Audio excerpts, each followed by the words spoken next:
Hai korang, selamat datang ke channel Air Travel Door.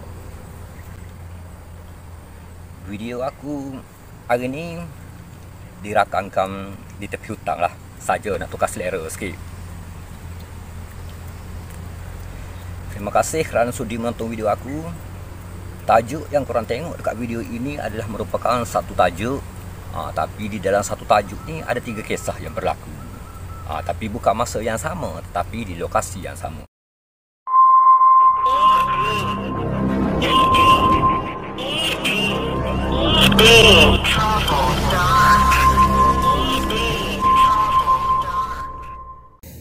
Kisah ini aku perolehi daripada beberapa sumber lah, termasuklah YouTube. Sejauh manakah kebenaran tu, terpulanglah macam mana cara penerimaan korang. Anggap sajalah video ini sebagai satu hiburan dan perkongsian sajalah. Kisah ini berlaku dekat Perak, tapi dekat mana tempat tu memang dirahsiakan lah. Mungkin nak menjaga nama baik kampung dan juga penduduk-penduduk. Asalnya cerita ni cerita lama juga mulanya, yang berlaku pada era 70-an 80-an macam tu lah. Mengisahkan seorang individu ni yang mengamal ilmu hitam. Ilmu hitam yang dia amal tu memang ilmu hitam yang paling dahsyat sekali di antara ilmu-ilmu hitam yang selama ini pernah popular orang duduk pakai lah. Tak tahulah macam mana, wallahu a'lam tu. Dan juga kegiatan dia di samping ilmu hitam tu memang orang kata terlalu jahat lebih daripada penganut-penganut ilmu hitam yang lain-lain. Tapi walau macam mana pun, dia tidak ke mana juga. Akhir sekali si penganut ilmu hitam tu akhirnya dia pun meninggal dunia. Disebabkan apa tu, wallahu a'lam lah. Itu lama punya cerita lah. Penduduk kampung ni tak tahulah kenapa dia katakan tidak sanggup lah nak tanam mayat seorang pengamal ilmu hitam ni di tanah perkuburan Islam tu. Itu tak tahulah sebab kenapa. Jadi orang kampung ni ambil keputusan untuk tanamlah di hujung kampung dalam kawasan kebun yang terbiar. Penduduk kampung tu pergi cari pergi angkut batu yang bersaiz besar untuk dijadikan batu nisan. Tujuannya supaya daripada jauh lagi orang akan nampak kubur tu dan tidak akan mendekati. Berlanjutlah kisah itu sampailah sekarang. Ini ada 3 kisah. Ini di zaman-zaman kita lah. Bukan lama dah. Masalah kubur tu menghantui penduduk kampung tu. Okey, kita teruskan dengan peristiwa yang pertama ni. Melibatkan seorang perempuan, seorang pekerja kilang. Pada masa tu dia balik lewat lah. Tak tahulah sama ada dia overtime ke apa ke. Jadi dia balik kerja, dia turun bas kilang lah.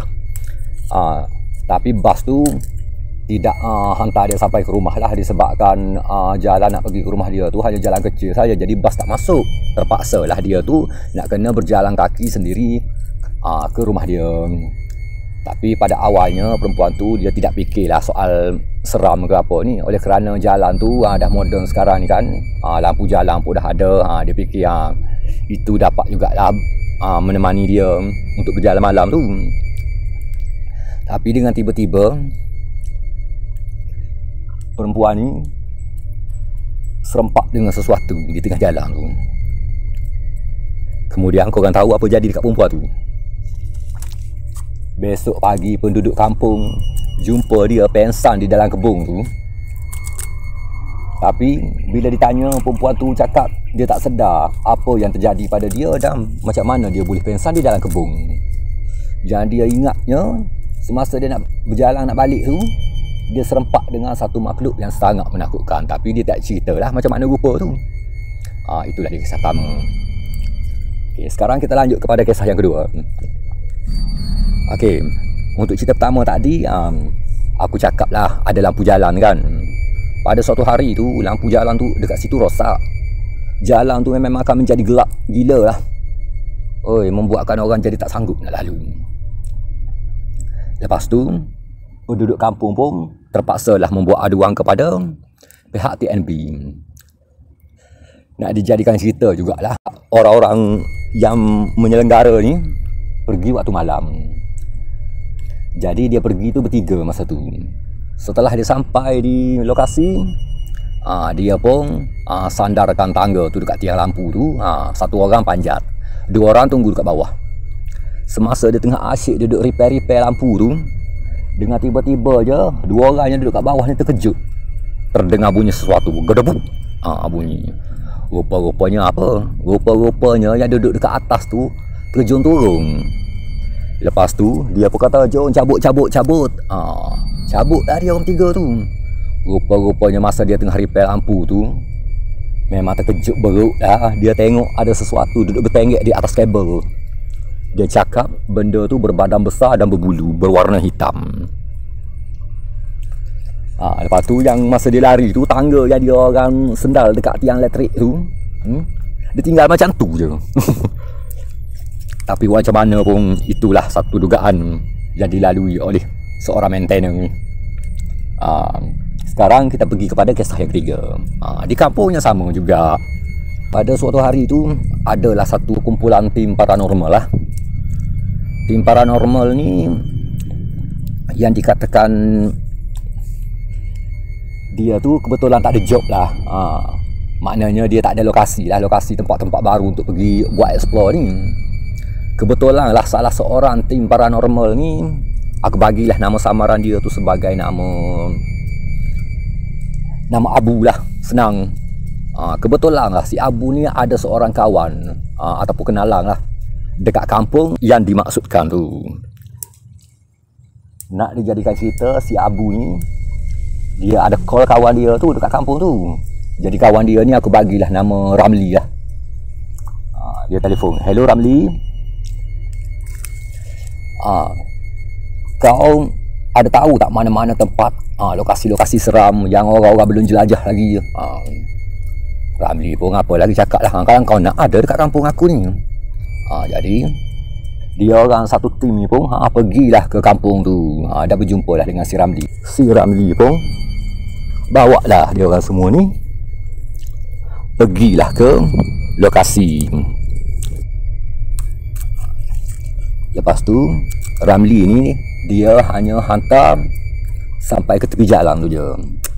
Ramli cakap apa? Di sinilah tempatnya. Aku cuma berani hantar korang semua ni setakat dekat sini je. Aku nak terus betul-betul ke tempat tu, memang aku tak berani lah.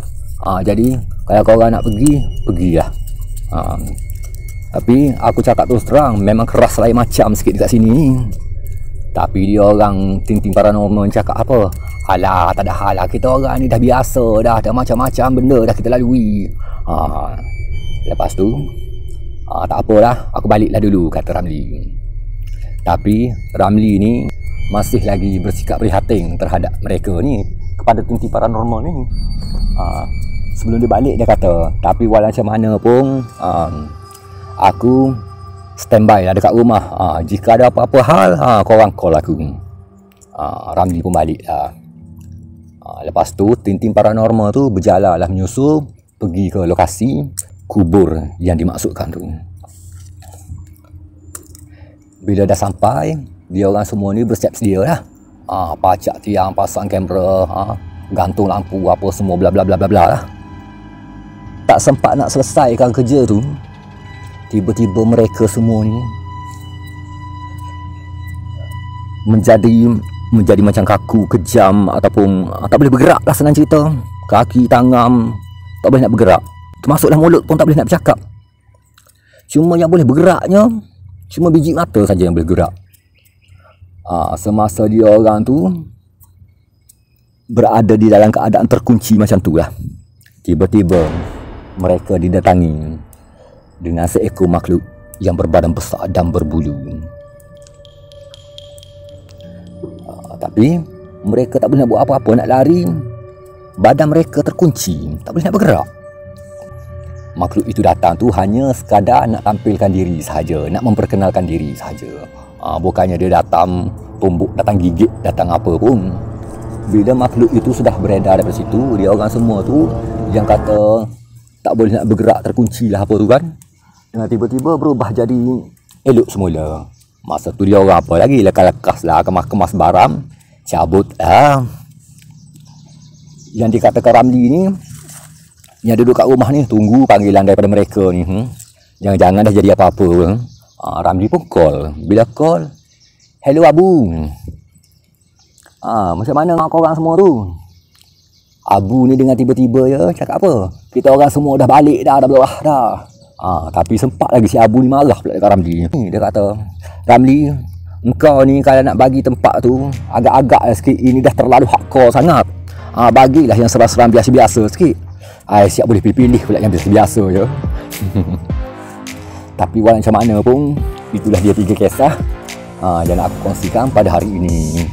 Dan jika korang suka dengan video ini, jangan lupa lah tekan like, share dan subscribe. Dan jangan lupa lah hit bell notification tu sekali agar tidak ketinggalan dengan video-video yang menarik akan datang.